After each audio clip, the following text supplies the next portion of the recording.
BSNL స్వదేశీ 4G నెట్వర్క్ను ముఖ్యమంత్రి చంద్రబాబు నాయుడు ఈ రోజు విజయవాడలో ప్రారంభించారు.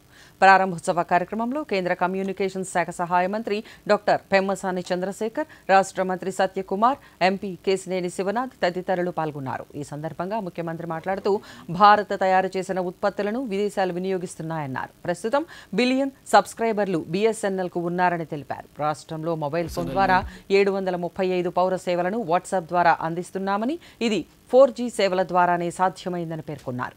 2026 జనవరి నాటికి క్వాంటమ్ వ్యాలీని అందుబాటులోకి తెస్తామని తెలిపారు. మీరు ఇక్కడ ఉండేవాళ్ళకు ఒక ఐడియా ఉండాలి. అప్పుడు ordinary call, emergency call, lightning call.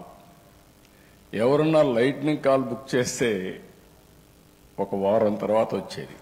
ప్రధానమంత్రి గారు వాజ్పేయి గారు, great statesmen of this country,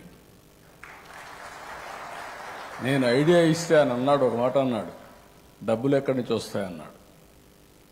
BSNL public limited company shares ఉన్నాయి కదా, ఏం చేద్దామన్నాడు. నేను ఒకటే మాట చెప్పాను, సార్ అన్ని దేశాల్లో టెక్నాలజీ రెవల్యూషన్ వస్తూ ఉంది, వచ్చింది. ఆ దేశాల్లో ఏవైతే షేర్ హోల్డర్స్ ఉన్నారో వాళ్ళందరూ కూడా ప్రీమియం పే చేశారు. మనం కూడా ప్రీమియం పే చేసి ముందుకు పోదామంటే అప్పుడు ఒక కమిటీ వేశారు. అది కూడా 97 తర్వాత మీరు చూస్తే 97లో స్టార్ట్ చేసి 98లో మేము రిపోర్ట్ ఇచ్చాం. ఆ రిపోర్ట్ బేస్ చేసుకొని ఈరోజు డీరెగ్యులేషన్ తీసుకొచ్చాం. I'm proud of it. ఆ రోజు తీసుకున్న నిర్ణయం ఈరోజు, ఒకప్పుడు అందరూ భయపడ్డారు BSNL దెబ్బతింటుందని. దెబ్బతినలా.